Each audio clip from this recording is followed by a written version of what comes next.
podcast anyway. So, Yeah. this is kind of the way it always goes. But yeah, That's I spent quite a bit of time just for you, Chris, trying to research what that possibly could be.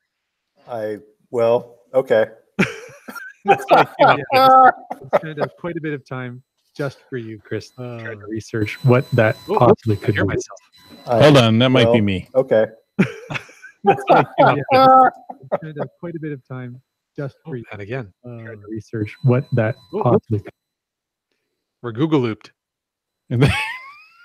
I'm sorry, was that an official term? Yeah, it is now. I like it. Okay. Hey, let's do a podcast. Here we go.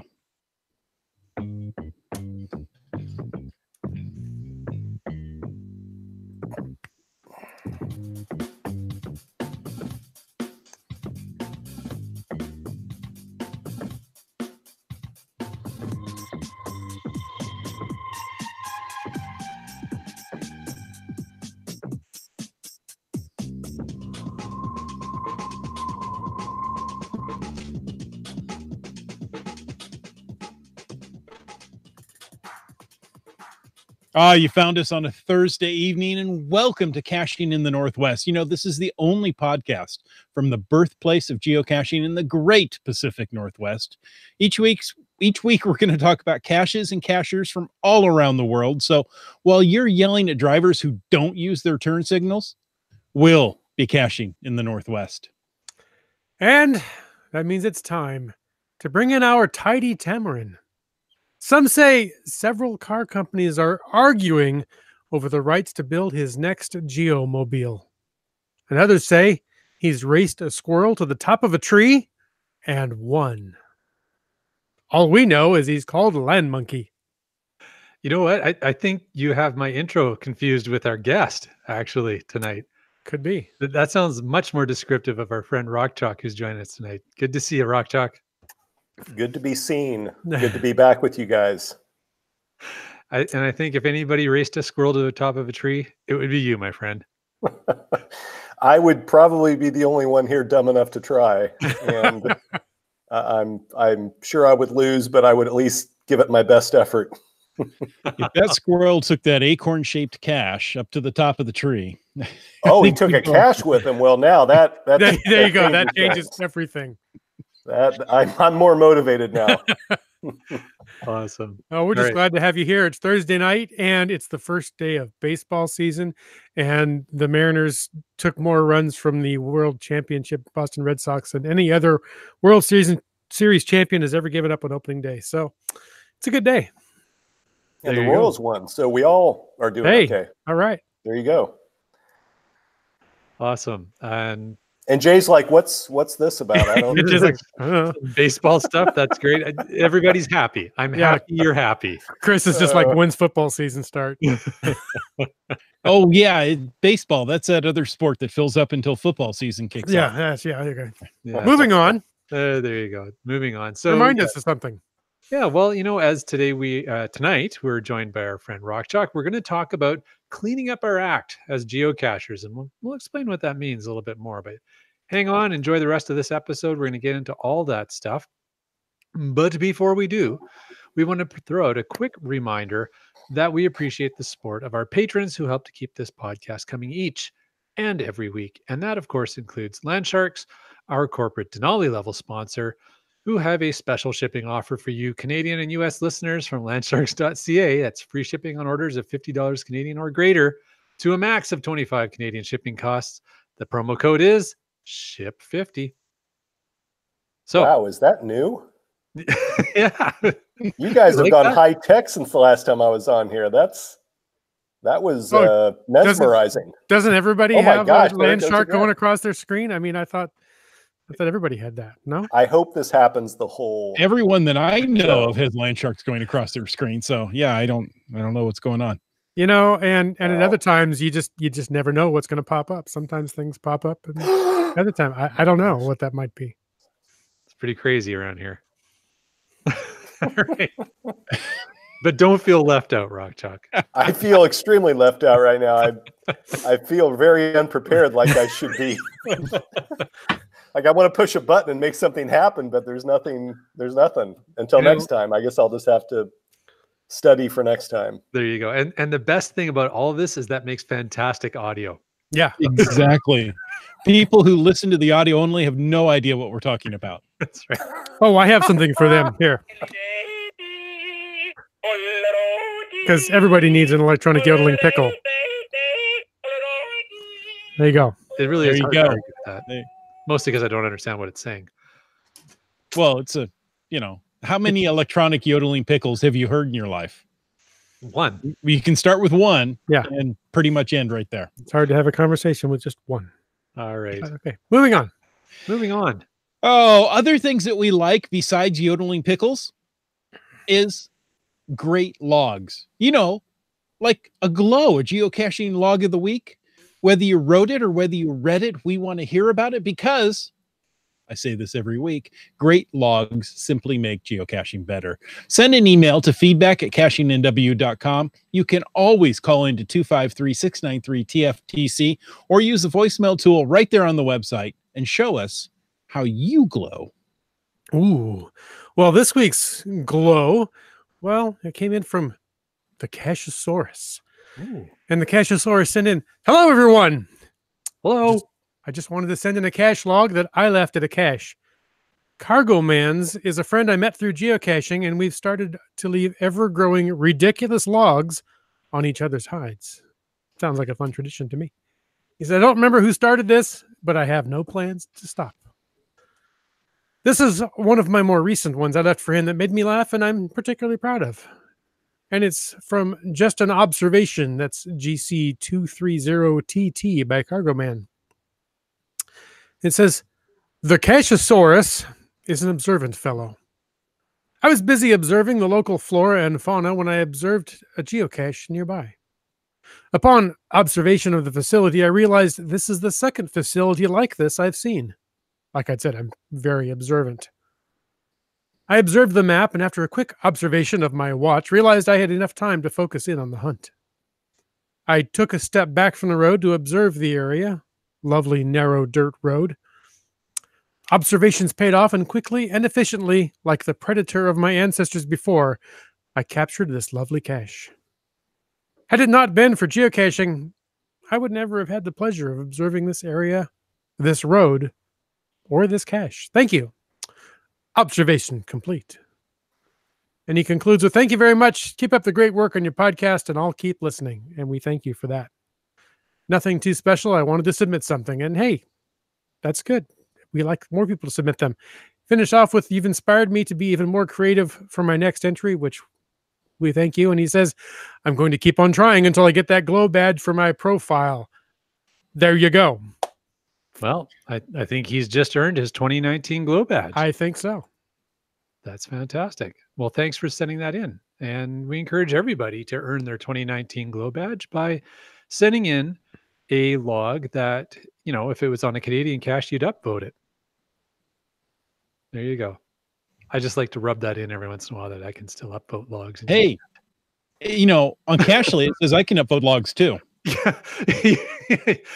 you think you can. Yeah. It says I can. That's awesome. Well, I'm upvoting logs in my head. in your head. Good. Well, you know what? Send in those upvote quality logs to feedback@cachingnw.com. We want to hear them. We want to read them. We want to see them. We want to keep trying to make this game better and better. And one of the ways is by improving the quality of the logs. So that's what we're going to talk about tonight.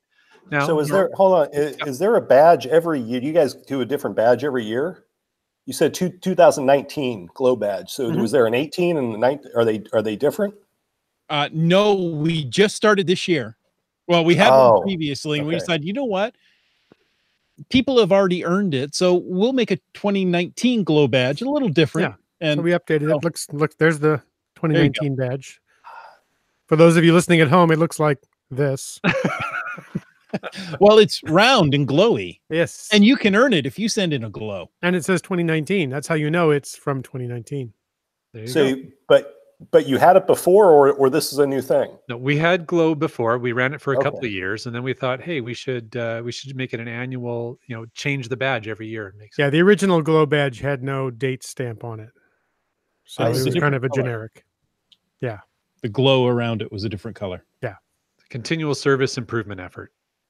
I understand. The reason I did have a selfish reason for asking, because I'm pretty sure I did have a log of the week one time, and I never got a badge. Oh. Oh, Well, we'll get So you I'm one. assuming that was just Jay sticking it to me again. Yeah. But could have been. I typically blame Chris, and this week that's particularly easy because I have two Chris's to blame things on. Double the number of Chris's to blame. There you Curse go. you. all right, I'll keep trying then with my logs. I'll try to up my game so I can do it again, and maybe this time Jay will reward me. I wouldn't be surprised if you've already earned one, but I don't think you've earned the 2019 one. So I have not. That is there true. you go. And that one's very shiny and nice. So I would like to try to do that. We know you are attracted to shiny, nice things. So That's I am. right. Yes, for sure. we'll leave it at that. All right. Well, folks, as we said, normally in the spring, you are used to us talking about CETOs or cache maintenance. And often that is a very popular topic. This is the time of year to get out there and start doing those things. But this episode, we're going to take a bit of a different angle on spring cleaning. This episode, we're going to talk about what geocachers can do to keep the game board fresh and keep the game fun for everyone. And so we've invited our friend RockChalk, who I find often keeps the game fun for me by always upping the challenge, upping the ante. So we've invited him to join us on a chat on that topic. So welcome to the show, my friend. Good to have you here. Thank you again. All right. Now, one of the things that I love about the game of geocaching is that there's many different parts to the game, different ways you can play the game, yet it's all governed by the same guidelines. So just to lead us off, RockChalk, what is your favorite part of the game? Gosh, the answer I usually give is that it's that old answer that so many people give about how the game takes you to a place that you haven't been before. And it's kind of a cliche now. It's talked about so much, but I think it's true. I mean,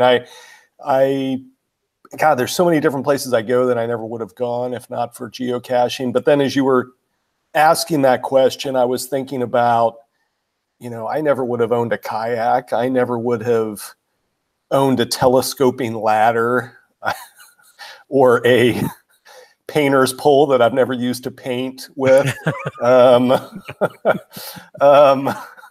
So there's all those little oddities, at least they seem odd from the outside, and they're probably odd from the inside too. But, it's just exposed me to places and things and people and that I never would have otherwise, and continues to do that. It hasn't stopped. I've been playing now for I guess this will be 8 years this summer, and it still feels like I'm seeing new things and doing new things, and I never know when I go out if I go out this weekend, I don't know where I'm going to end up. I don't know what I'm going to see that I haven't seen before, and that's why I keep doing it, because sometimes I do kind of sit back and say, okay, shouldn't I be tired of this by now? But it just isn't the case. And I think that's why, because it keeps changing. It keeps, I keep seeing new things and meeting new people, and just never feels old to me because of that. There's totally agree. always a chance to go out and buy a tool and not use it for the intended purpose. Yeah. Right. Hello. And I have to say, you, RockChalk, were my inspiration to get a telescoping ladder, which I also now have. I remember that. Yeah. Those things are brilliant. I They really are. I just covet Land Monkey's telescoping ladders. So. Yeah, I haven't been able to use mine in a little while. I need to find an excuse to get it out again.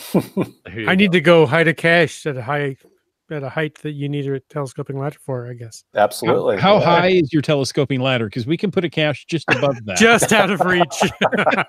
As long as there's a couple of limbs that that's what I find actually the telescoping ladder is best for. Is I also love tree climbers, but often the problem is just getting started because Yeah. sometimes maybe the lower branches were there when the original cache was placed, but Yeah. they're not there anymore.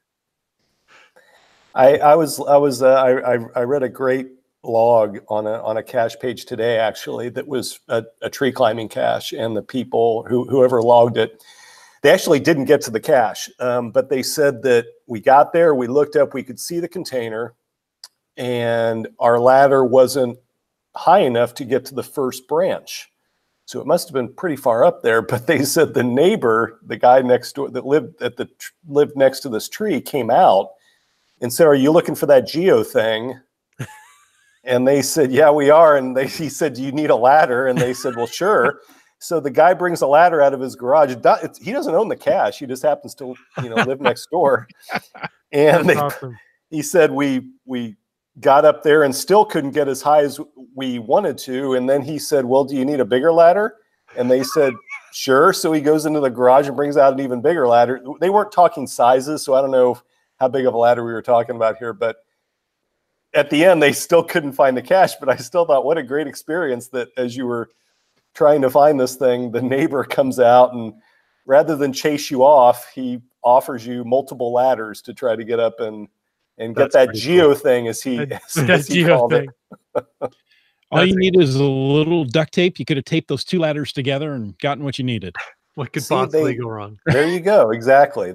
There's nothing that a little duct tape can't fix. That's right.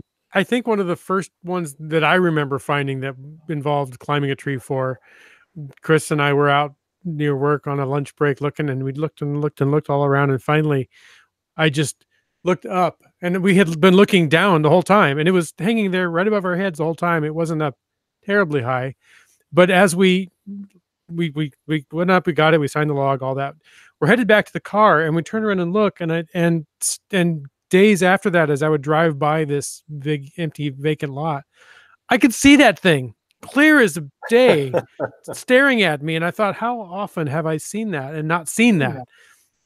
So it was just fun that there was hiding in plain sight. And we didn't have a neighbor offering us multiple ladders. No, none at all. Well, there you go. Just that cache didn't have the right neighbor. Nope. That's awesome. So as we talked about favorite parts of the game, Chris, Wits End, you guys, what are your favorite parts of the game? Well, for me, it's the thrill of the hunt. Going out to find something is hidden out there, or should be hidden out there, right? Somebody told you, yes, I put it here. You have to go find it. And that's what I find exciting. I started out thinking about the fact, like RockChalk said, discovery places that I never even knew existed. Oftentimes right here in my own backyard. In Tacoma, there was a Yapidkis series, or I think there are other places, yet another park I didn't know about. and that, brings me great joy to find places like, wow, I never would have come here had it not been for this. But I also think the other answer I was considering was just the fact that it's a hobby that brings us together, that gets us out on the trails and does things that can be different for everybody. I know this guy that's just really into earth caches, whose name we won't mention here tonight. Other people, they don't do the whole trail hiking woodsy thing. They're urban cachers.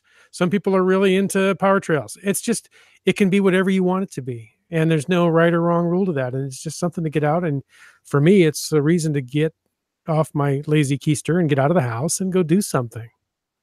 Absolutely. No, that makes sense. And yeah, for me, obviously, I love the earth caches. I love that part of the game. You're the guy. About you? You're the guy. Oh, yeah. I missed that. But I agree with you guys. I think one of the things I really like about the game is the travel. I mean, Laura and I were really into travel and hiking and backpacking before we picked up geocaching. So it was a very natural fit for both of us. And so it's just worked so well to keep up with that. And so, my hashtag geocache road trips and now geo tours, since they've become more and more Yeah. prevalent, that's just something else where it adds another level of game into the game. And just, yeah, we just love all those things. But, one of the challenges I find is, which is of course somewhat remedied by traveling wider and wider, but is that areas can get a little bit saturated with Mm. caches. So you can kind of clean out your area, and then it kind of stays cleaned out for quite a while. So the term I've heard used for that is cache saturation, and there's a variety of ways you can maybe try and deal with that and constructively. One of the probably not constructive things I've heard is that people seem to think, not everyone, but I have heard it expressed that some people seem to think it's HQ's responsibility to keep the game board clean and fresh. So RockChalk, I wanted to ask you, what is the official view from HQ on responsibility when it comes to geocache saturation? Uh, well, I mean, there isn't any sort of a policy that, requires people to, desaturate their area. I mean, if somebody puts a cache out there, they don't have a responsibility to get rid of it after a certain amount of time. That certainly is a topic of conversation that we've had at HQ, but there's no easy answer for it. I think one thing that we'll be talking about here is what the community does there in Vancouver, which is a really interesting angle on how to try to remedy the issue to some degree. And I think it's a potentially interesting model for other communities to think about. But it's as we've just kind of very informally brainstormed, possible ways of looking at this subject, I think ultimately it would be extremely difficult for HQ to be the one to try to be the enforcer of anything like that, because a lot of it comes down to ownership issues. When somebody puts out a cache, they own the container. And to this point, the way that we have approached it is that they also own their cache listing. And so we've been very hesitant to consider, the possibility of saying I don't know, potentially rewriting the way things are now to be able to say, well, after a certain amount of time, if your cache doesn't have X number of favor points or isn't beloved or whatever the case is, then maybe somebody could come in and take your spot. I mean, we've brainstormed those, some really crazy ideas and some not so crazy ideas, but at the end of the conversation, it always feels like we really need to be careful with any of these ideas because it's a community game. And I think we would look really heavy-handed pretty quickly. And so that's why when I heard about what you guys do in Vancouver, I thought that's really interesting. And it's not something I've really seen done other places as formally as it's done there. And so it's something that I'm interested in hearing a lot more about, actually. Cool. Chris and Jim, did you want me to just jump right into that, or did you want to share any thoughts about saturation? I thought maybe, for those that don't get favorite points within 2 years, we just auction off their spot. It would just be a new form of income for headquarters. It's funny. I mean, I know you're joking, but it's Oh, you think so? I was gonna say maybe not. It's like if you start to have that conversation and you say, okay, there's a cache that has been there for, let's just say 5 years. It's never had a favorite point. And it doesn't seem like that great of a cache. You read the logs and you're like, it's not all that great. It's so subjective though I mean, yes, one person could look at that and say, does that cache really need to be there? It's just lame, whatever, insert the container type. Well, it's lame to you, but it might not be lame to somebody else. And man, it's just it's a box of issues that you start talking about with that. So trying to judge whether it's good or whether it's not good, it always ends up being a much more complicated conversation than you think it will be. Yeah. Well, and I've said many times that every cache has its place. I mean, it may be a very lame cache, but it could be the first cache somebody finds and they're like, oh, hey, this is cool. I didn't know this thing was here. Or it could be what you need to keep a streak going, or, hey, I was driving through town or driving into the state. I didn't have this state before. And there's an easy find right over here. I'm just going to grab it and move on. So yeah, what, we may think is lame, somebody else may go, well, that was helpful for, this situation. Mhm. No, absolutely. And I can see in our chat, everybody's getting really curious as to what RockChalk was alluding to. So maybe I'll transition into that unless Witsend, you wanted No, to. go ahead, jump in. All right. So what RockChalk's talking about is a creative, constructive way that I've seen to deal with. In a way, it's dealing with cache saturation, but it's also addressing a lot of other problems. And actually, where it first came from, at least in the Lower Mainland, the BC area, now there's some activities that were going on in the Metro Vancouver area for a few years, but then it got really formalized and it's been done for the last I think like 18 years. It's been done really well. 18 is too many, but it's been done really well over in Victoria, so Vancouver Island, really well, and it's called a HAG, or a hide and go. And the concept is it's an annual program that the local geocaching community gets together. They host a kickoff event, and the premise is that cachers are encouraged to archive their older hides, free up areas, and then informative events are held to teach new and old cachers alike cool ideas for hides. Then the new hides go out, and they're all sometimes just until the next year, sometimes longer, depending on how well they hold up and perform. And this is all timed. So the new caches are released on a single day or a single weekend.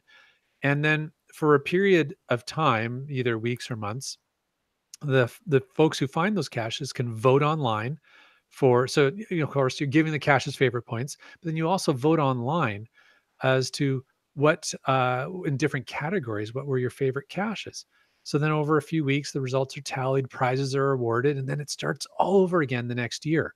So I know this happens in northern BC. I know it happens in Alberta, and we're just getting it going here in the Fraser Valley area. This is our second year doing the Fraser Valley Cache Bash, which is the same idea.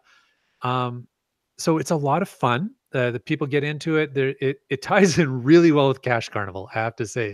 It's like perfect timing. But I'm curious if anything like this happens in Washington or Oregon that you guys have heard about. I don't know that I know of any routines, repeating scheduled thing like that, or annual event of that nature. I know that there have been a few things that come to mind. Several years ago, a local cacher said, "Hey, I'm looking for more caches to find, and I wish people would place them." So there was a term, maybe it's still common. It was the NRV cache, no redeeming value. Think of the lamp, light skirt lifter, and just simple plain Jane cache, which is great if you're staying in a hotel with no car and you just walk over to the Walmart parking lot, or like Chris said, if you need to keep a streak going or whatever. But she put together a cache. I looked it up. It's GCNQMM, if you ever want to go look it up. That was a very large container full of NRV spawn, she called it, which were film canisters with blank log sheets. And the deal was, if you found this cache and there was one of those in there, your responsibility was to take it and go out and place it and add to the game grid and add to the playing field, so that she had more caches to find, because she'd found so many, she needed more to find. And I thought that was great. And the other one that came to mind, it's very recently, there's a new cache series being planned here in Tacoma that I'm super excited about. And we had a local meeting from the cache owners that are planning all these. And it involves local cachers in the community hiding caches to help them out. And this same cacher said, I have a few that I currently own that I would be willing to archive so that somebody else could put a cache in that location, because they've been there for so long that, hey, let's add something new there. So yeah, no hag events. Although I think that'd be a neat thing to start down here. Yeah. So I got to give full credit to Bry Lang, who came up with the Fraser Valley Cash Bash over on our side. I don't know who started the hag over on the island, but we basically took the model and said we could do that here. So in the Fraser Valley, we're just about this weekend, actually Saturday, we kick off the second year, and we're really excited about it. We know there's a few people who already have some great cache ideas. At our kickoff event, Mr. Geo Nav Pros, who builds lots of fun, kooky, creative caches, he's going to give a demonstration and gives people some more ideas. We've got a couple of really great creative cache builders in our area, and I know you guys do down in Tacoma. Obviously, Bounce and Oh Team yeah. Voltex, but there's others, right? And you Mhm. don't. This is the great thing about geocaching. You don't have to build a Bounce or Team Noltex level of technical gadget cache to make a great cache to Not make at the all. experience better. But if you can, go ahead and do it. But please do, yeah, if you Yeah. can. But so I'm really excited about that. If you're curious to know more about the Fraser Valley Cache Bash, you can check it out online. If you Google Fraser Valley Cache Bash, you'll get you'll find the website and be able to read up a little bit and see kind of what the rules of it are. Like I said, the intention is really just to freshen up the game board and encourage each other to put out and then go find Yeah. quality caches. So Something I was thinking about as you were talking, Jay, was how, and I'd be interested to hear your guys' answers to this. How do you decide for yourselves when or why to archive your own caches? Because I think that's a question that I think we should all ask ourselves more often. I certainly think about it myself with my own caches, even the ones that have a lot of favorite points, and I look at them and think, it's been out a few years. It's been found a lot. Is it time to give that spot to somebody else and let them see if they can do something with it? Or, I get a log and somebody says how much they enjoyed it. And I think, well, gosh, it's been around, but there's still people finding it and liking it. So I don't know. It's just this question that is always hanging out there for me as far as when is the time to let go of a cache or a spot or whatever. And I'm curious how you guys approach that. yeah, Chris, did you want to weigh in? Well, is it the Geo Travelers? Is that Christy? Yeah. Says when we archive when caches become rarely visited or they get muggled frequently. That's actually a good answer. For me, it's like, you know what? I can do better. And in this spot, which I already have, I've been thinking, I want to change it. I want to do this. So let's go ahead and disable it, work up the new cache, and then you can relaunch. You can either archive or re-enable with some new information. And just make it better, make it different, because I think as a hider, you should be encouraged, you should be inspired by the other caches you find and think, wow, that's good.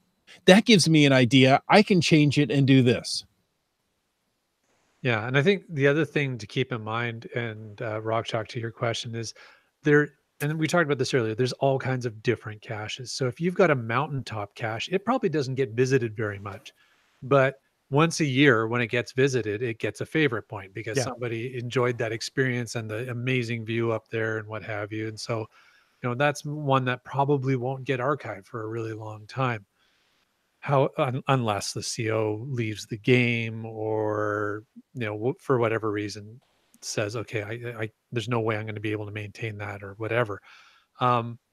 Which is, of course, the ideal position is when a CO says, oh, I can't maintain my cache, I'm going to let it go. Doesn't always work that way, but that's the behavior we encourage in the community. For me, I kind of just look at overall traffic volumes and favorite points. So if I've got a cache that's been out for a long time and I've hardly got any favorite points on it, then I look at it and go, you know what? I tried something. Obviously, it didn't work out. I've constantly got different ideas going. So I'll just try something else in that spot or near that spot and see how that performs. So that's kind of the way I look at it, is just to keep trying fresh things, keep trying moving things around, trying stuff up. And I saw something in the chat. Subway Mark said typically I archive if a cache goes missing a lot or if something in the area has changed. You already shared GeoTraveler's feedback. GeoNav Pros Yeah. says, I rarely want to give up the spot. I will spend an abnormal amount of time thinking of a way to replace it with something that will not be muggled. Yeah. Yeah, that's fair. I had some in downtown Vancouver that I eventually gave up and archived. Just one of them because it was just, I don't know that it was necessarily getting muggled, but it was designed in a way that if it doesn't get put back properly, it actually self-muggles in a way. It was on a statue that had a hollow inside, and if people pushed it too far, the magnetic cache would slip up inside and there's no way you could get it out. So there's probably like 3 or 4 magnetic nanos up inside the leg of this statue. And it's like, you know what? This seemed like a good idea. This is not working. So It's they're time to kind let it of go. like tumors. Yeah. Yeah. You cured the may have statue made the cancer. first self-muggling cache. There you go. Yeah. So there you go. So again, a reason exactly like that. Sometimes you just say, you know what, this just isn't working. I'm going to let it go. I had another one in Vancouver that it was okay. People liked it. And honestly, it was a grandfathered challenge cache. So I kind of didn't want to let it go, but because I know I can't make another challenge like it. But it was just, I know I'm not going to get out to do the maintenance it needs. I'm going to let the spot go, let somebody else have the spot. So it's a hard decision to make. It's really hard to let your babies go, but sometimes you have to. All right, Jim, did you have any other thoughts on that? The only thing I was thinking is that I tend to archive or consider archiving them if the location really deteriorates. I've been out to do some cache maintenance and found that it's just become a homeless camp. And I don't feel right bringing people, especially family-friendly, family groups out where they're going to find something objectionable. It's like, if there's nothing really else redeeming about this location, it was just something to, keep a streak going or something, and maybe it's time to let that one go. We had some comments in the chat that if, similar things, if something's seldomly getting visited, has been a place for a while and has no favorite points, then it probably wouldn't be missed. That was Mrs. Landsharks. I think this is a new cache, is a new find for everyone. Exactly. And that's part of the emphasis behind Fraser Valley Cache Bash, and I believe over on the island, the Hag as well, is, if you've got a cache that's out, or a series of caches out on a trail somewhere, and the majority of the community has come through, of course, there's always going to be somebody who comes into town who's going to go and find it, but it's probably not going to get a favorite. Maybe the one at the very end of the trail with a nice view gets the favorite. But you know what? Freshen it up. At least it's the opportunity that you're inviting the local caching community, get back out and hike that trail again, and maybe CETO the trail where they're hiking it. And there's all kinds of side benefits to taking this Hag/Cache Bash approach. I would really encourage other communities to think about doing that. But yeah. RockChalk, did those kind of answer your questions? Yeah. I was just curious to hear everybody's take on it. I know it's a question that has as many answers as you can think of. So I'm always curious to hear just people's viewpoints on that. Absolutely. All right. So Land Monkey, are you putting peer pressure on local hiders to say, okay, time to give it up and move on? You know what? I kind of am. I'm putting peer pressure on local hiders, on any CO who's listening to this podcast, to take a look at all the caches that you are CO of, and just give it a good look and think, is it actually, over the whatever period of time, has it been out for 2 years? If it's been out for 2 years, does it have 2 or less favorites? Then maybe it's really, and of course I'm talking about ones that aren't on the top of a mountain. I'm talking ones that are in local trails in the community.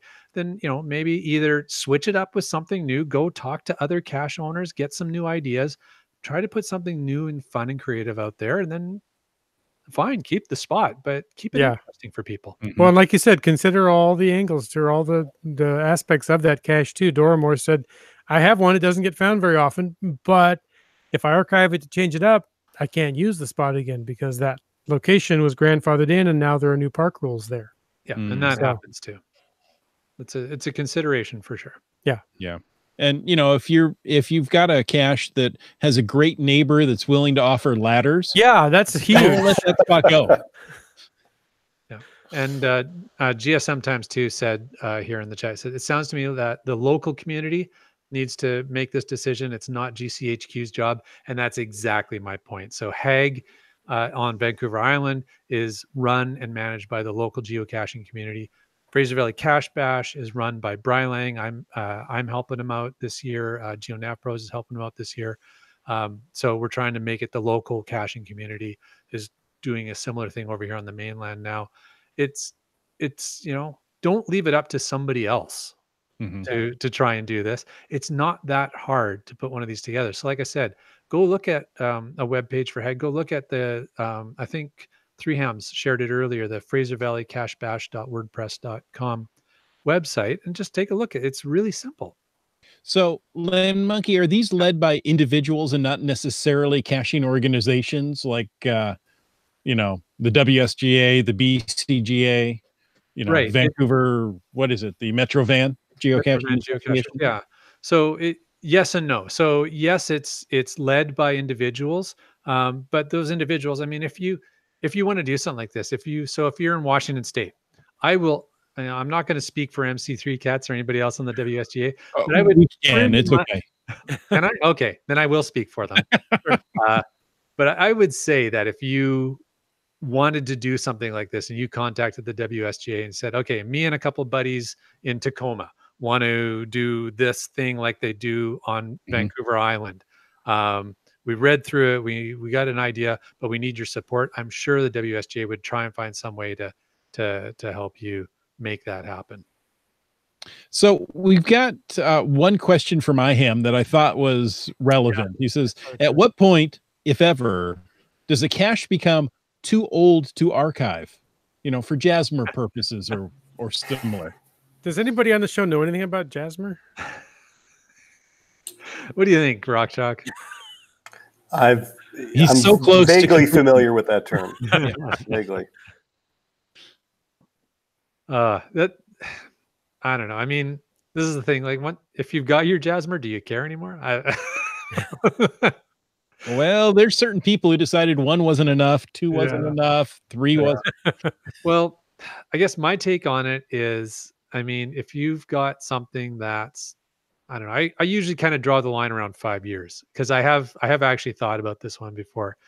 Anything that's older than 5 years, if it's getting favorites and and it's kind of holding a Jasmer spot, all right, then that's a factor. But if it's younger than 5 years and it's not getting any favorites, and all the local caching communities already found it, you know what? Let it go. That would be my thought. But RockChalk, do you have any thoughts about what makes a Jasmer keeper? I wish I had an exact answer for it. I can tell you that that's one thing that it's fascinating to me how and I totally get it, but just me personally, I kind of look at 2000 and 2001, and then after that, there's a lot of caches in pretty much every month, every other year. But then we'll have a situation come up where there's a cache from 2007, and the community gets a particular community gets very upset if the owner isn't responding to, he's out of the game, she's out of the game, she's not maintaining it, it's going to get archived, and that people get very, passionate about the fact that it should be allowed to stay around. And just me personally, not speaking for HQ or anything, I'm just saying for me personally, I see that and I'm like, come on, it's 2007, who cares? But obviously somebody does, and I don't say that to poo-poo anybody's. I say that to say that there are always multiple viewpoints about it. And, so for somebody like me who says, yeah, 2000, 2001, whatever, but there's always going to be somebody else that with some particular cache in some other year feels very strongly about it. So it's something that I don't think I would have understood until I came to work here, because I had my own view and I had my couple of friends and we kind of were of similar views. But as I've been here, I've found that it's not just those couple of years that are necessarily what are important to everybody. There's people can find importance in the ones from 05, 07 and later even. So it's relative to the individual caching communities. You can't really make a global rule or policy about it. Right. And I think especially with this part of the world, given that the game started here, we all know there are tons of older caches in the Pacific Northwest. If you go to any other part of the U.S., but then especially other countries, a 2004 or 2005 cache takes on a whole different kind of significance in a country like France than it does in the Pacific Northwest, because the game started sooner here and had a lot more density early here. So it's just kind of interesting that it's so different based on where you are and maybe how old the game is where you are. Makes total sense. Yeah, I would agree with that. And the chat, you guys have been awesome.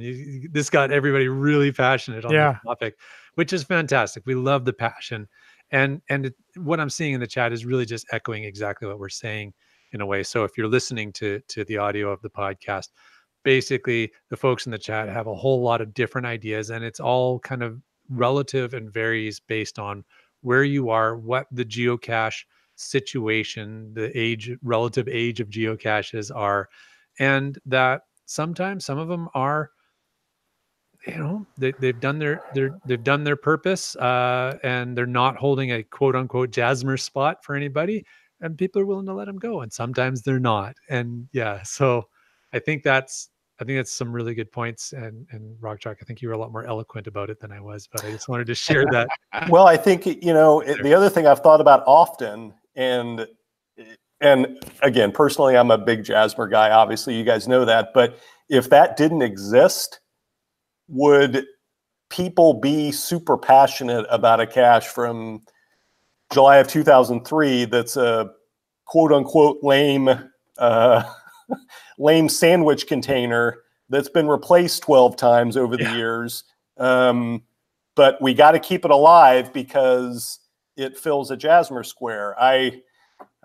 That's one of those things that I kind of have a kind of a love-hate about. And again, just with my player hat on, because I think, gosh, we're going to die on this hill, saving a cache that isn't all that great just because the listing was created, 15 years ago. Which it just, if you didn't know that Jasper existed, I think most people would see that and be like, "Oh, that's a little bit weird." But hey, that's one of the great things about our game, is that we have these weird things, right? Yeah.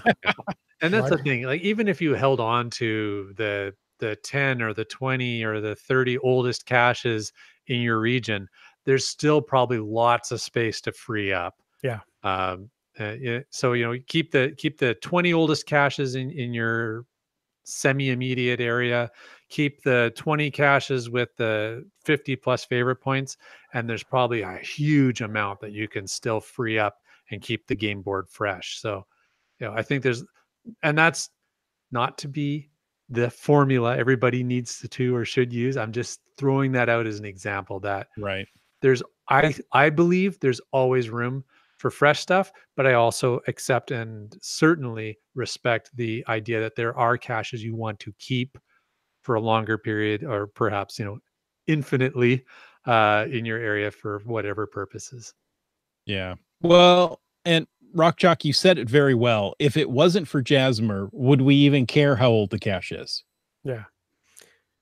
So why did we do this? We don't know. I think, I think that, and I saw somebody in the chat talking about this, like the oldest in a province, the oldest in a state, the oldest in a country. I think those would have always mattered. But yeah, would the July 2007 matter? I don't know that it would. So it is interesting how that has introduced this new layer to the game. That, but again, I think that is one of the cool things about the game, that we have these quirky things that, but there is kind of a side effect of that too, that I don't think we always think about. Yeah. And I do go enjoy finding the oldest cache in the state, but do I care about the 18th oldest cache? Yeah. Big deal. So yeah, there are things like that. Now, we've basically taken up the show talking just about this. However, I did want to move on, just because it's kind of that spring cleaning thing, and talk about swag. So, of course, we want to keep our geocache contents clean and family friendly. So, gentlemen, what do you do when you come across one that isn't clean, isn't family friendly? Wits End, we'll start with you. I have been known to clean up a cache. I've been known to take some old, soggy, moldy item that may have been a fun collectible item at one point, or maybe even a form of log sheet. Put some new Ride in the Rain paper in and make a new log sheet. Clean up some stuff that you find, some stuff that food related or non-family friendly that, like you said, this doesn't belong here. I'm going to move this on. So I've been able to do it. I think it's part of our responsibility as players of the game that, hey, let's all try to keep things clean and updated. I completely agree. Land Monkey? Absolutely. In fact, ironically, on this topic, if you watch our most recent YouTube video, we come across a cache way up on a trail, and there's a cigarette in the cache. Somebody had left a smoke in the cache, and I make a few jokes about it, but we removed it because it's just that's the game. So and we've found other kinds. So Jim talked about when you come across a cache and it just needs cleaning. It's nasty inside and whatever, and I think that's awesome if you take that level of responsibility to help maintain other people's caches for them. It should never be an expectation that somebody else is going to maintain your caches. But if you happen to do that, and a lot of the people that I geocache with always carry supplies with them, spare log sheets, spare baggies, so they can do that, and a little garbage bag. So Kev Mac D, GeoNav Pros, Bri Lang, Doramore. These are all people I know who do this stuff, and they're all in the chat, and I appreciate them that they do that on a regular basis. But the other thing I think is important, and something that Laura and I always do, is we watch, are there lighters in the cache? Are there cigarettes in the cache? Yeah. Are there family planning items in the cache? The stuff like that, are there knives in the cache? And knives is always kind of a funny one, right? Because it's like, you drop be a tool. there. It's a tool. It's kind of a caching tool. So most of the time, if there's like a knife or a multi-tool in there, I'll leave it because I think, well, that's a nice piece of swag. Yeah. But if it's something that just looks dangerous, like a loose knife blade, which I have found X-Acto blades in caches. Yeah. I'm like, oh, that's what is going on here? So I will try and remove. So my focus usually is on safety and family friendliness. And if a cache is just kind of messy, I tend not to clean those up. I tend to, I'll make a note. Log was wet, log was moldy. But I do appreciate the folks like yourself, Jim, and like many of my caching friends who will clean caches up. Yeah, I'll definitely leave a note. I don't always clean up. Depends if I have time and if I have the stuff with me. But definitely leave a note if I can't do it myself. MC3 Cats is in the chat, and he says, it's a pet peeve of his if there's so much swag that you can't close the container right. Typed in all caps. So this is important to him. If it does not fit, it's not legit. I love it. So, I hate to throw away like a stuffed animal, but if it's sitting in an ammo can full of water, that's not fair to any child coming. Oh, look, you can't have this dripping, nasty thing. Sorry. Yeah, and a lot of that, if you think back when I first started, my kids were little and we would go out together, and I try to use that as kind of a baseline. Is it something I'd want a small child to here look through and find a piece of swag? And if they're pulling through and finding X-Acto knife blades or Yeah. cigarettes, that's not something I want them to find. No, exactly. Yeah. RockChalk? Well, Or dismembered duck heads. Oh. Decades. Oh, yeah, no. Something about Japanese bottle caps too, but we can go over that later. Yeah. RockChalk, any thoughts on? Oh, I would really just echo what you guys said. I mean, I feel like I've been finding a lot of food in caches lately, and so I've been Yes. removing a lot of candy and stuff like that. I don't think people mean anything by it, but you find a Jolly Rancher in a cache in a really hot area, and you're like, well, it doesn't take much to figure out what's going to happen here. Yeah. But yeah, so I've been finding myself removing quite a bit of candy and food here in the first part of the year, which is kind of strange. But yeah, otherwise, yeah, just kind of echo kind of your guys' practices, I think. And for the most part, I don't think people are doing it maliciously. I mean, if you're putting candy in a cache, then you're hoping that somebody will come by and take it. But putting an X-Acto knife blade. Yeah.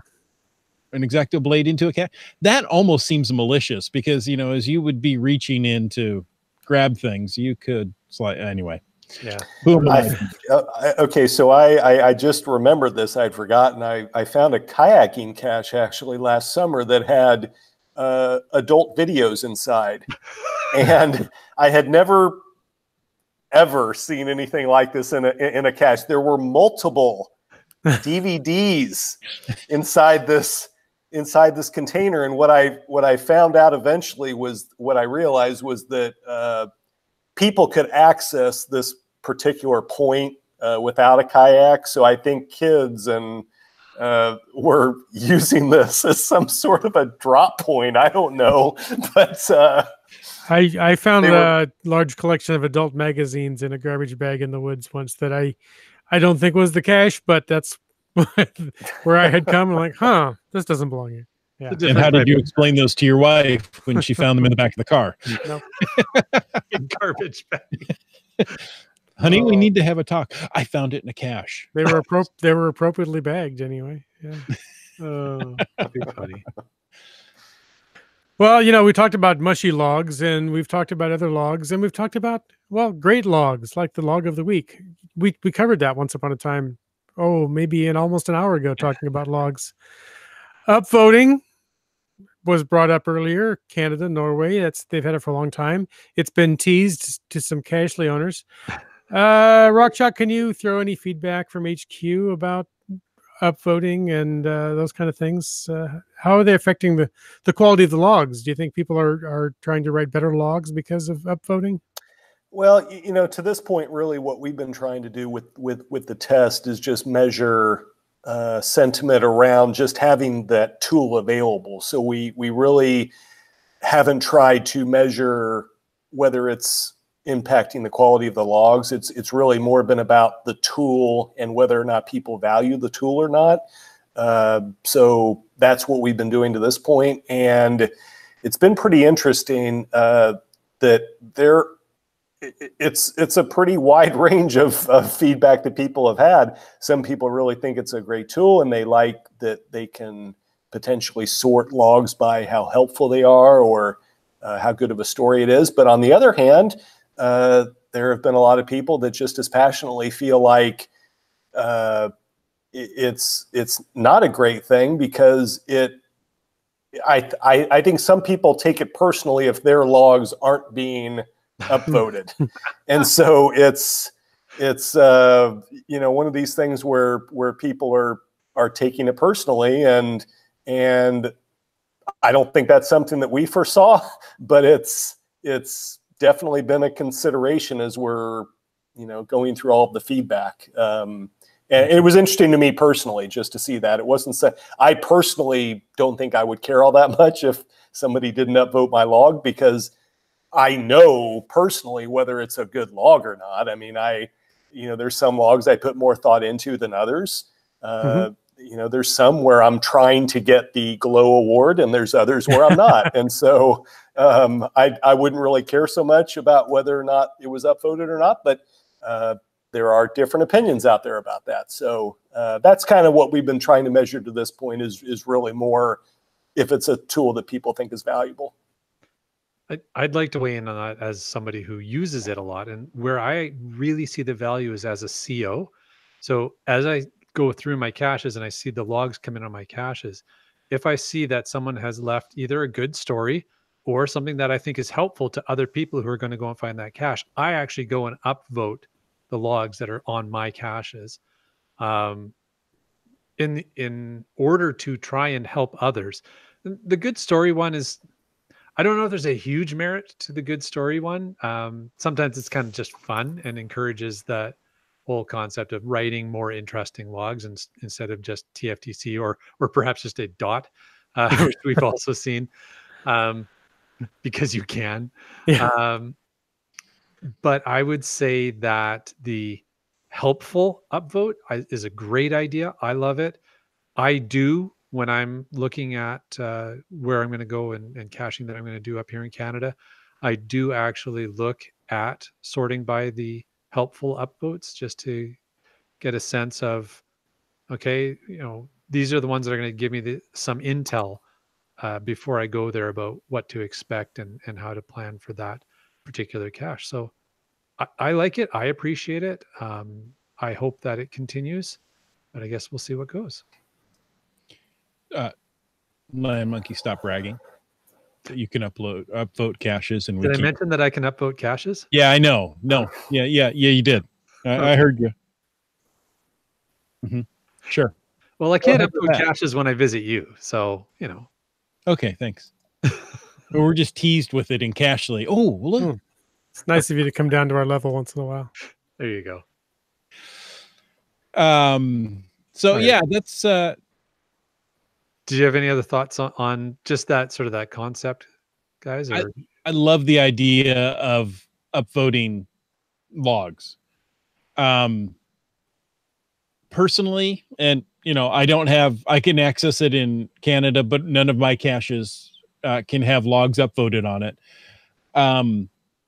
So without reporting back to the logger, the finder, that their log, I'm sorry, has been upvoted, I think that would encourage them to be able to write. Now I realize the traffic that's going to create on a server to do such, efforts, but at the same time, if I wrote a log that was upvoted, I would like to know about it without having to go back and look.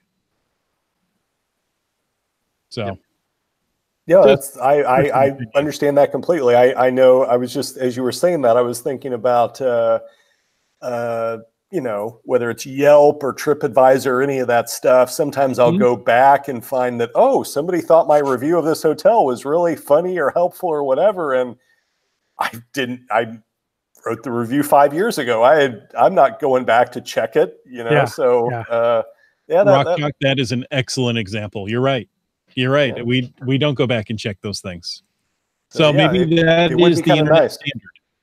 Yeah. Well, no, or I mean, but I totally see. I would appreciate knowing if somebody had done that. So yeah.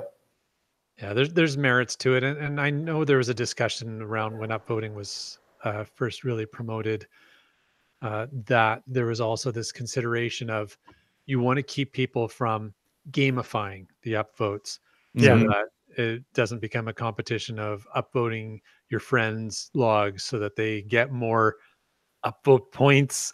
Not that that's a thing, but it doesn't take much for it to become a thing with some people. So yeah. Geocachers gamify things? I know, right? When has that ever happened? I know that's news to you. I'm probably just pulling this out of the air. So what's that Jasmer thing about? Yeah, exactly. Well, even if you don't have access to upvote logs, I think geocachers in general maintain a principle that effectively is, and again, it's a principle, it's in generalisms, but an average to sub-average geocache equals an average to sub-average log. So do you guys think that's, in general, is that kind of a metric that cache owners could also use to measure the perceived quality of their cache in the community? That's definitely the case with me. Oh, well, there it is. I found it. It was okay.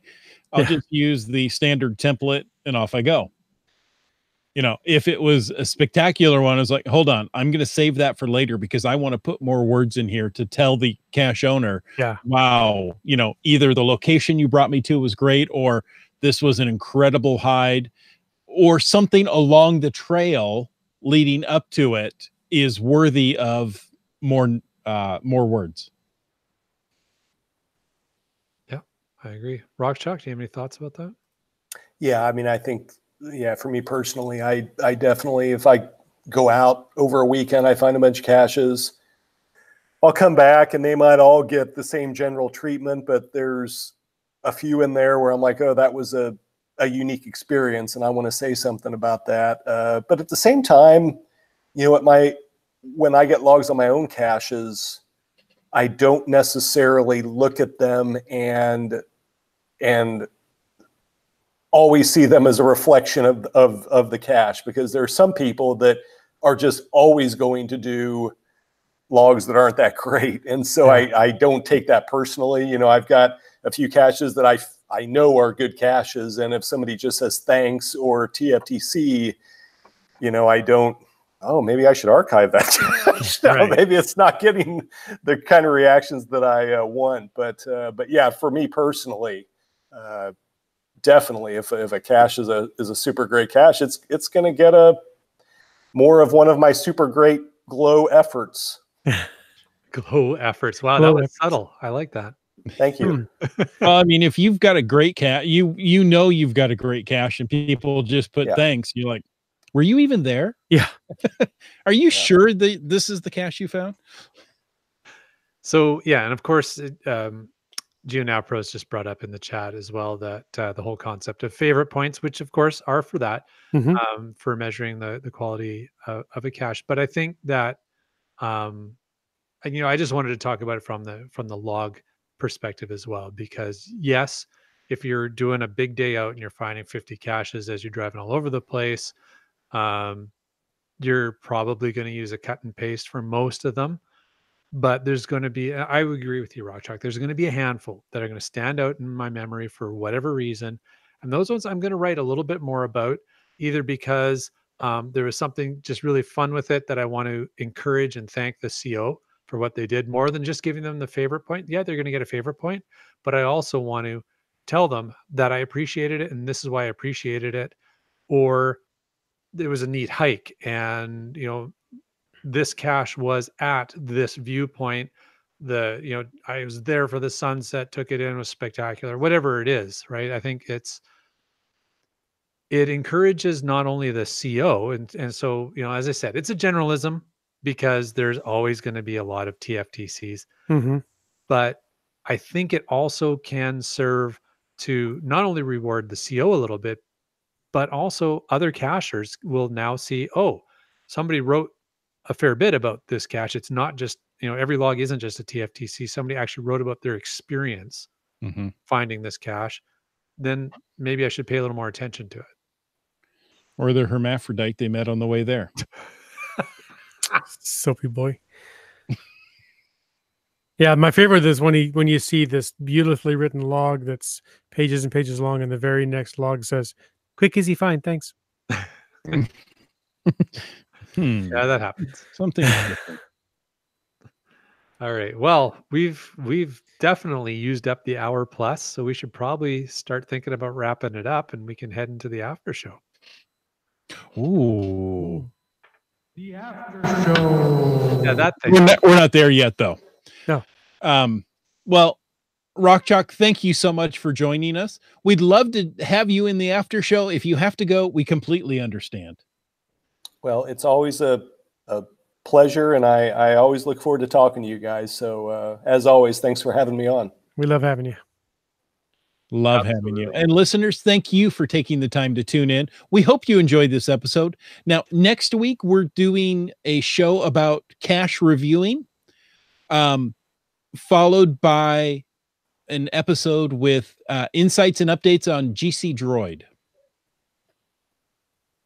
All right. And then that'll take us to April 18th, which was my mother's birthday, talking about top cache tips in Portland, Oregon with our guest Lobotomy, followed by the 300th episode of Caching in the Northwest.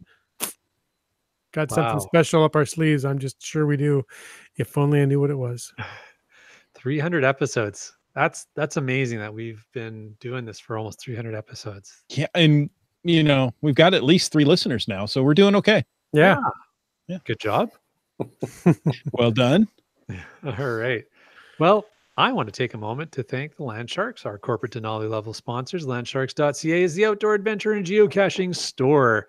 Check them out online or go in person and visit their store in Victoria, British Columbia. Open 6 days a week except holidays, and they ship orders online daily. So definitely check them out. Of course, we also want to thank our faithful Denali level supporters, Land Sharks, JP's Geo Designs, Bounce Bounce, Limax, Team Squirrel, and worldcaching.com. If you want to know about if you want to know why I just choked on my words, if you want to know more about supporting the show, click that Patreon link on the cachingandw.com website to have the punishment of me reading your name like I'm going to do right now. Thank you to Broncos Fan for Life, Sprouter, Camp Clan, Tick Magnet, Kev Mac D, Subway Mark, Dora Moore, Dune Buddy, Kid Vegas 19, Geo Nav Pros, Wino, Seattle, Acrodoc, Billy Robson, Genies, Antaeus, Keats 94, Trexer 0, MC3 Cats, Kennel Barb, M Nerve, Wet Coaster and Greenwords, Sege Hove, and NW Hokey. Oh, thank you guys. Well done once again, Land Monkey. Thanks, man. Well, until we meet again, if somebody wants to reach out and connect with us on the interwebs, RockChalk, do you have a place people you'd like them to contact you? You can send anything care of Land Monkey. Okay. And I will be posting his home address on Twitter, and so you can just mail stuff to him. Nice. Speaking of Land Monkey, how about you? Are you going to post RockChalk's home address? Yeah, well, I was just going to be say moving soon. Yeah, I was going to say, yeah, if you want to send me anything edible or that might spoil in the mail, send it to RockChalk, and that'd be fantastic. You can definitely find me and all the pictures that I post of RockChalk on Twitter, Instagram, and Periscope at LandMonkeyGC. And our videos are always coming up on YouTube. Just look for LANMONKEY Land Monkey on YouTube. All right, Wits End, where do folks find you? Mrs. Land Monkey wasn't here to enjoy that I know. last week. So That was fun. disappointing. You could send Jolly Ranchers to me via the local cache in the area and just tell me where to. No, don't do that. Kidding. Do not do that. I'm on Twitter, Facebook. Of course, there's a message center right there at geocaching.com. I'm Wits End on all those places and a few others. You might find me here and there. CNW, how about you? Well, I'm going to go buy a bag of Jolly Ranchers and fill up your geocaches in the area just so you'll go sure find you are. Oh, you can find me on Twitter at CachingNW, Facebook.com/CachingNW, and Instagram. You can find me at Caching in the Northwest. Better yet, head on over to CachingNW.com/host, read our bios, and that way you don't have to stop the car, get over, find that pen and paper somewhere in the glove box to write this down. It's all there at CachingNW.com/hosts. But most of all, we want to thank you for taking the time to listen to this episode of Caching in the Northwest. Don't forget that you can be part of the show. Call into 253-693-TFTC. Leave us a comment. Ask us a question. Send us pictures of Jolly Ranchers and caches any time of the day or night. Of course, you can email us at feedback@CachingNW.com. Don't forget that you're support them. I haven't forgotten it. Don't forget what? All my words. I'm done now. Don't forget that your support helps keep quality shows coming. If you like this show, click the Patreon link on the CachingNW.com website and subscribe on iTunes, Google Play, Stitcher, and more. This show is produced by Chris Umfenauer, Jay Kennedy, and Jim Paulwitz. Is licensed under a Creative Commons Attribution 3.0 license, copyright 2019 by Chris Umfenauer. And we ask you to stay tuned for the after show. Whew. The ending was tough tonight. You know what I got to say, as we roll into the after show, our chat once again, you guys are amazing. Our live viewers, just such a fun group of people to have watching the show and just throwing all kinds of ideas out. We certainly try and get to the relevant stuff as we go. Oh, what's going on? there's overwhelming support for the puppets for episode 300. Hey, how come you have Wits End there? Because we met at a clandestine location and I stole him from you. Well, speaking of the chat, I was going to say I didn't want it to be too cheesy, and I wanted to save it for the after show anyway. Way back at the top of the hour when we talked about what do you like best about geocaching, it's the people that I've come to meet, and especially my Thursday nights hanging out with you goofballs and the fine folks in the chat every week. It's something I look forward to. Yeah. Aw, he called us goofballs. It's true. He's called us worse. I'll tell you that. That's true. That's fun. No, it is. It's a lot of fun to do this. It's a lot of fun to have the folks in the chat. And here's my mandatory suck up. It's also a lot of fun to have guests like RockChalk on the show. Definitely. How many times have you been on the show? It's like 4 or 5 now. I'd have to go back. I mean, I probably should be keeping like a notch on a wall somewhere. You know, like we just need to make a caching in the Northwest Jasmer grid. There you go. And then you'd be all over it. There you go. Yeah, if there's like a prize for most appearances, I'll be begging to come back onto the show. If you can gamify apperances, I think you're right up there near the top, if not the top, with the most. Yeah. You may have most favored guest appearance, most favored guest status. Now I'm gonna have to go back and start checking it out, and then we'll come up with some sort of souvenir. There you go. See? Yeah, Threeham says like SNL, a 5-time guest gets a special jacket. Yeah, we're not giving you a jacket. Yeah, the 5-timer club. That's a great skit. It's one of my favorites on SNL. Send him a Mariner coat. Oh, okay, RockChalk. I've got a question, and I think you are. I'm looking for your opinion. I've received a question on Facebook this week from an out-of-towner saying, I can only come to one event this summer in Washington State. Should it be the Tri-Cities event or should it be the Ape event? I saw that question on on Facebook, actually. Just me personally, because I really, and my wife too, really loves coin challenges. So Tri-Cities has always been the one that, and she loves hot weather. And so getting to go to that corner of the state and to have a couple hot days and get a cool coin or a set of coins is something we always look forward to. I mean, the Ape event is awesome. I think it's like we were talking earlier when we were saying, what's your favorite thing about geocaching? We all had something different. Yeah. It's kind of like that with events too, right? I mean, the Going Ape, I mean, if you like to have a bit of a hike, and it's kind of a quirky event in some ways, but it's also a beautiful area and really well organized. I think it's an awesome event. If you love coins like we do, then I've been to a lot of coin challenges, and I put Tri-Cities up there with any of them. So gun to my head, if I could only go to one, I would probably go to Tri-Cities just because I am such a coin geek. But I've been to both now for, this will be what, 15, 16, 17, 18, 19. This will be my 5th year at both events. So I haven't chosen between one. I've done them both for 5 years. So I might be the wrong person to ask, but well, go ahead. It's such a hard question. Yeah. Because this is the 10th anniversary of the Tri-Cities. So they're going to do something spectacular with their coins, and they always do, but I think this one will take it to the next level. The Ape event is also changing this year, and it's going to be a series of events leading up to the mega. So you know what I would say? I would say come for the Tri-Cities, stay through the Ape. It's 2 months. You can get the time off. Yeah, I know a guy with an air mattress at his house. Yeah. Stays inflated most of the time. Most of the time. Yeah.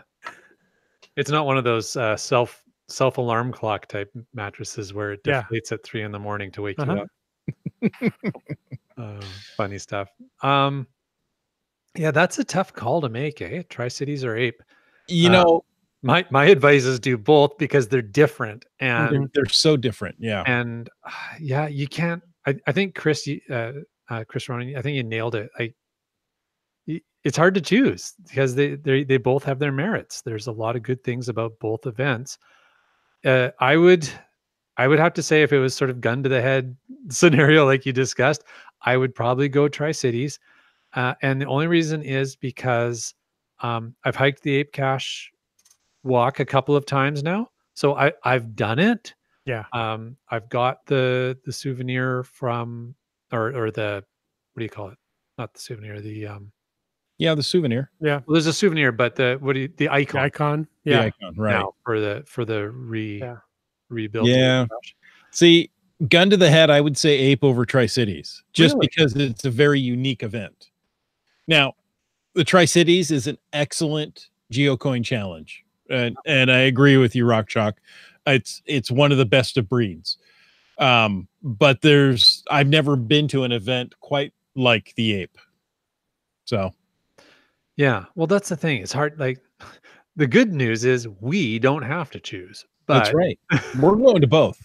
The but if you best had news is putting a gun to our head. That's right. That would be horrific. For Amen, all brother. of us. I might consider my hobby if I had a gun to my head to choose events. that's a good point.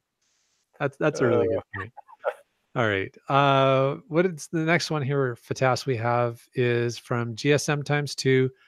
He says people finding loopholes in the souvenir challenges to earn the souvenir, i.e., exchanging fave points with friends.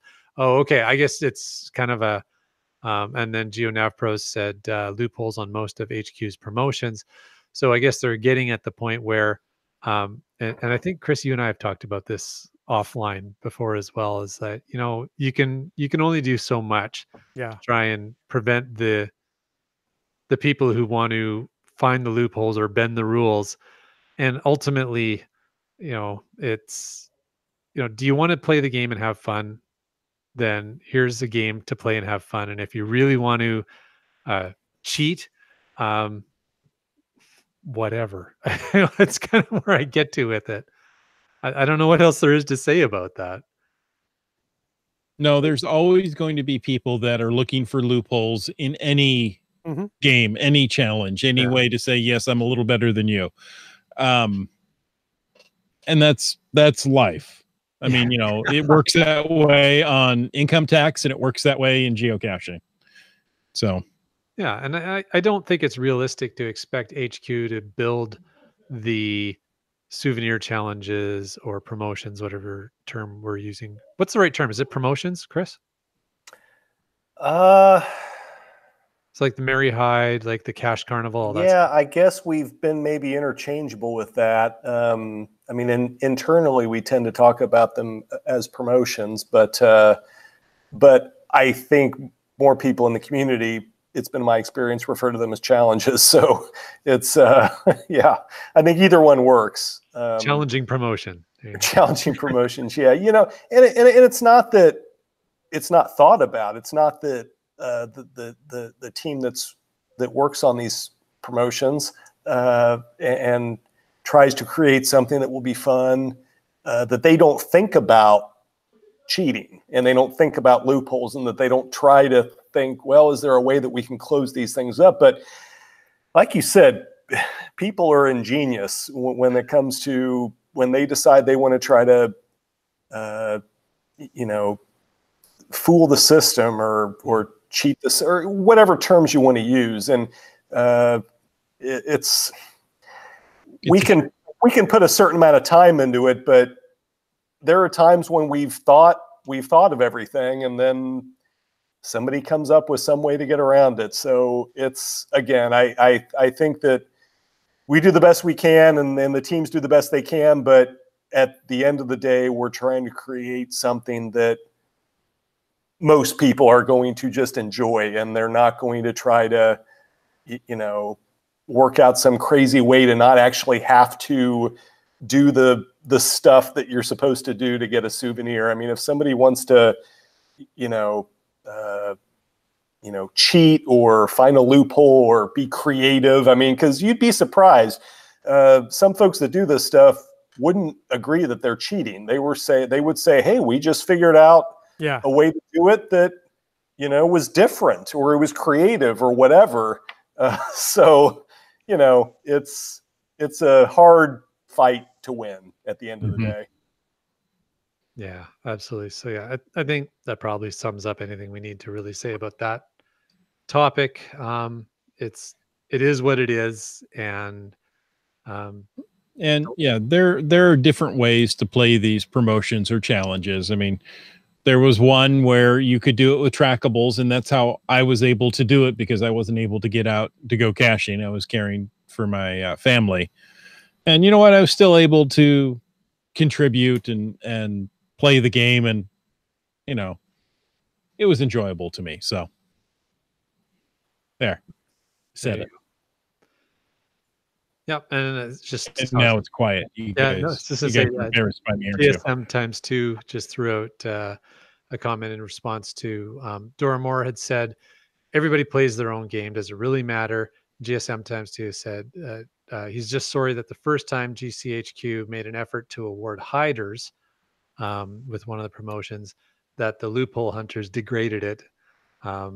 And yeah, I mean, this is the thing, right? It's going to happen. I appreciate that the effort's made, that there's opportunities for us to have little, more little games within the game and collect some more souvenirs, hopefully patches, whatever else comes out. And just You're not talking software patches. You want actual patches. I want actual patches for our blanket. Yeah. Oh, that actually reminds me, Jay. I got my Utah jacket in the mail, my replacement. Awesome. Nice. So like Jay, my wife and I had, like Jay and Laura, my wife and I had gone to Utah and done the geo tour, and we got the jacket and when the jacket came, I ordered a large, and the sleeves didn't even come to my wrists. And I was like, what the heck? So I was a little bummed out, because they had said you couldn't exchange them. And so I went ahead and just sent it back and said, hey, if you can give it to somebody else, just so it doesn't go to waste. Well, they ended up being really nice, and they sent me an extra large, which it turns out the sleeves were down past my fingers. So I had to take it to a tailor and get the sleeves brought up a little bit. But I finally got that done, and it's in the closet, and it's orange. I wanted to have. I don't have an orange jacket, and I figured this would be good for those situations where you might be in a hunting area. So I'm finally prepared. I'm going to be stylish when I go caching in a hunting area for the next time. Just don't wear it when the Astros play the Royals. Oh, never. So you just needed an extra regular. Yeah, apparently. I needed the size between large and extra large, whatever that is. So anyway, side note, as you were talking about patches, it made me think of Utah. Yeah, so that's awesome. So congrats. I'm glad that you got the resized jacket and then got it tailored appropriately. Exactly. Oh, that's too funny. That's cool though. And again, talking about, as we were earlier, about things that keep the game fresh. And I think some of the geo tours that have come out have been fantastic for that. They draw you into some areas where maybe you haven't gone caching before, which is obviously the point. We've had Jen and Gear Guru on the show before a couple of times and talked about the why of the geo tours, and it makes sense, right? There's definitely a good tourism drive that comes out of it, but I really love the idea of geo tours myself, which is when we go back to talking about Ape versus Tri-Cities, probably one of the reasons I lean towards Tri-Cities is it's not a geo tour, but it's a geocoin challenge. So you're driving around, you're going to new places you haven't necessarily been to, unless you're Chris of the Northwest. And I've been here. Let me tell you about what it was like when I was here. This road wasn't even here. I don't think there was dirt in some of those places when I lived there. There you go. But yeah, to that end, I think really it's just a lot of fun to go out and do that, and the rewards that you get, right? I mean, and Utah really stepped it up. I haven't seen anybody else step it up to that same level that Utah has. They'll definitely be missed. Hopefully somebody else is going to pick up the torch in a different area and say, wow, that really worked well for Utah. I mean, just look at the feedback that came when Utah announced they were canceling the Geo Tour, right? I Yeah. mean, people are like, no, but all good things.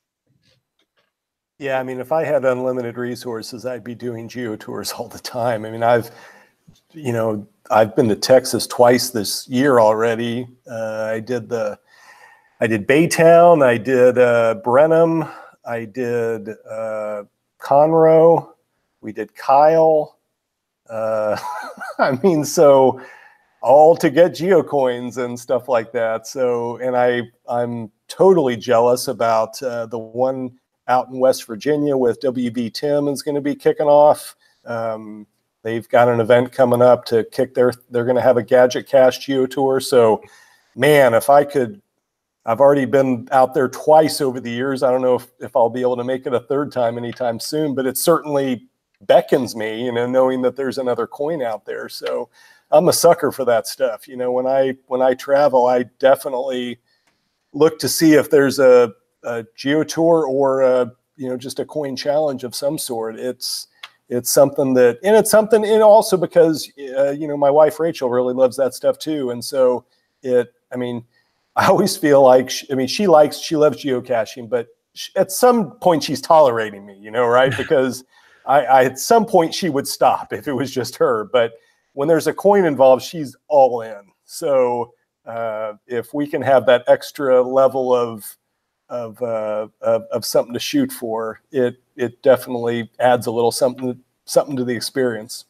There you go. And I recently learned that she also really likes gnomes. So, if you really want RockChalk and his wife to come visit your area, put out a Geo Tour with a coin that features gnomes, and oh my gosh, wow, guaranteed they'll be there. That would be crazy. Buy a really big gnome somewhere, I heard. Huge gnome. Yeah. World's biggest. There you go. Awesome. Nice. MC3 Cat says the Puget Sound will have a new Geo Tour soon. You have to hold your breath on that one.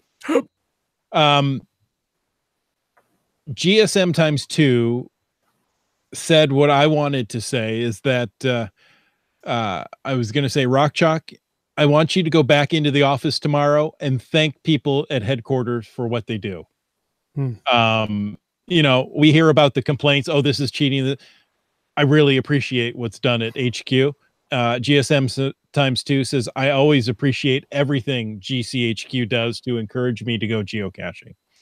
So thank you. Agreed. We, even though the month is over, we still love GCHQ. That was, and I think Brian said it before. Brian was on your show right around that time, wasn't he? And then I know, Chris, you spoke with a couple of lackeys there during that week, and they've already said it, just as far as, that was a really fun week. And we're here to serve the community and try to build tools to make the game fun and all that stuff. So that's our pleasure comes from that. But certainly that was a really fun week. People said some really nice things, sent some nice cards and all that stuff. But yeah, thank you for saying that. And I will certainly pass it along when I'm back at work tomorrow. Awesome. Well, it seems like a good place to wrap the show up.